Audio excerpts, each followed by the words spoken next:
suppose we consider a river. This is the fluid in motion, and the branch of physics which deals with the study of motion, fluid in motion, it is called as hydrodynamics. Hydrodynamics. Now in this case, we see the fluid in motion. We see some concept here. See, these are the fluid lines. Then we can say that fluid lines, these are the path of particle moving in a fluid. It is called as fluid flow line. Now bundle of this flow line, imaginary bundle of this flow line, it is called as flow tube. Now suppose this velocity is constant for this flow, these are called as steady flow. That is, pressure and velocity is constant at any point, they are called as steady flow. Now see this figure, this is the streamline flow. That is, the velocity, it is smaller than certain critical velocity, it is called as streamline flow. The velocity is constant at any point. Two streamlines never intersect with each other. Now the next type of the flow, it is turbulent flow, and the turbulent flow, these are the irregular and unsteady flow, and the velocity is greater than certain critical velocity. It is rotational. For example, it is the turbulent flow.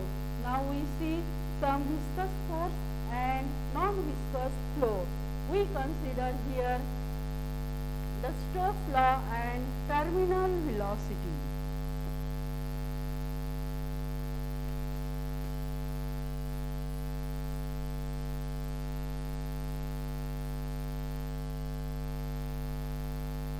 Viscosity.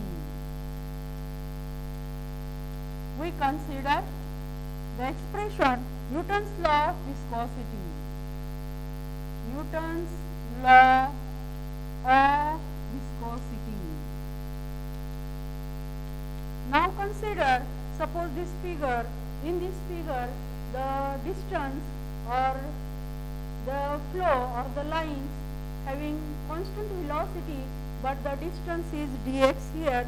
Now according to Newton's law of viscosity, the viscous force is directly proportional to area of cross section, it is directly proportional to dV by dx, and this dV by dx, it is called as velocity gradient. Velocity gradient.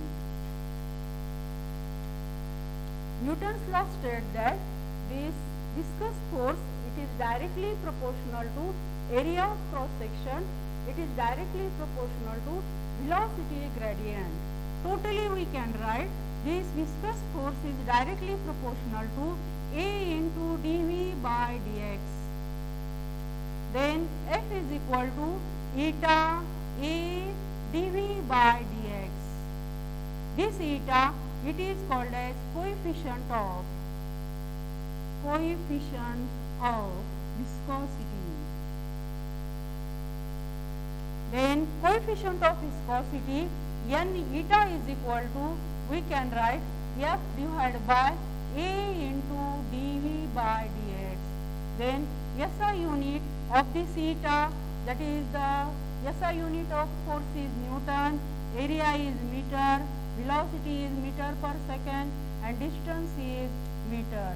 This get cancelled, you get, it is, suppose Newton second and meter square. It is the SI unit of this eta, that is eta is the coefficient of viscosity. Now we see the Stokes law.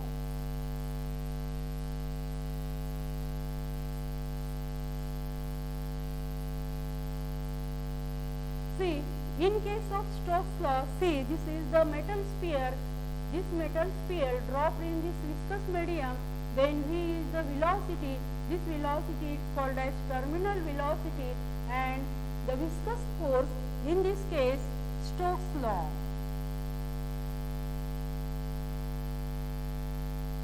The viscous flow or the viscous drag, the viscous force is directly proportional to eta RV.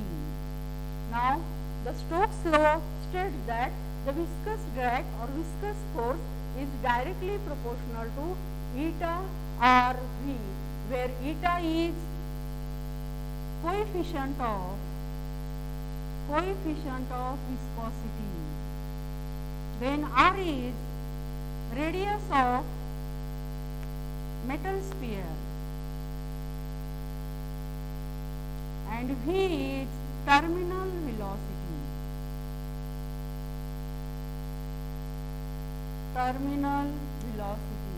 Now in this case, this expression can be written as equal to K eta R V, the K having value 6 pi, therefore F is equal to 6 pi eta R V, and this is the Stokes law or expression for viscous force in a Stokes law, that is viscous force is equal to 6 pi eta R V, where eta is coefficient of viscosity, R is radius of metal sphere, V is terminal velocity.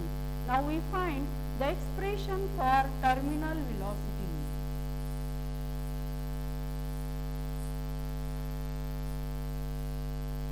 See, in this case, suppose this is viscous medium and a metal sphere of radius r dropped inside this viscous medium. The two forces acting on it, the downward force is its weight and it is mg, it is downward force. Now this sphere or it is opposed by the motion, and the two forces are upthrust force and this viscous force. Thus we can say that total downward force for equilibrium, total downward force is equal to total upward force. Total downward force, it is upthrust force plus viscous force by Stokes law. Then total downward force, it is mg. Total downward force,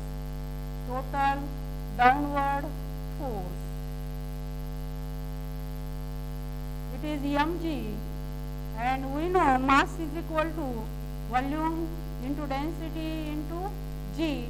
Volume is here, volume of the sphere, it is 4 pi by 3 r cube, it is rho into g. This is the total downward force.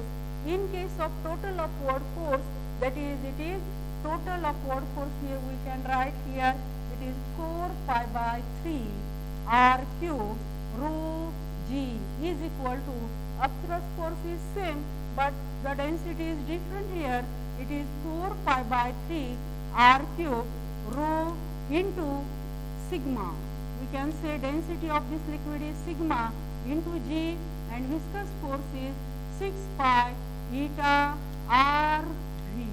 Now we rearrange the equation, we get 6 pi eta r v is equal to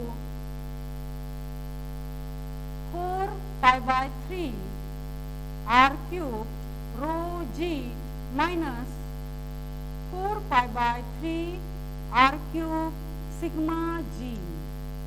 Then 4 pi by 3 r cube rho minus sigma into g, this is 6 pi eta r v. Rearrange for v, we get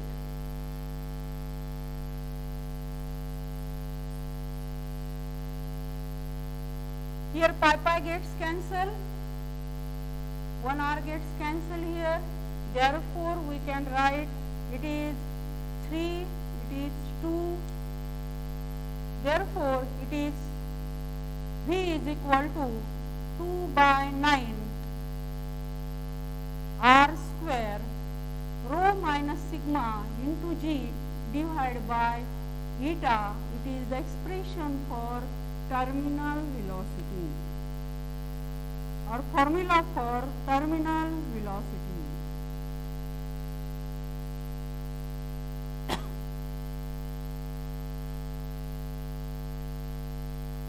This is the terminal velocity. V is terminal velocity, r is radius of this metal sphere, rho is the density, sigma is the density again, g is the density of this liquid, g is the acceleration due to gravity, and eta is the coefficient of viscosity. This is the expression for terminal velocity.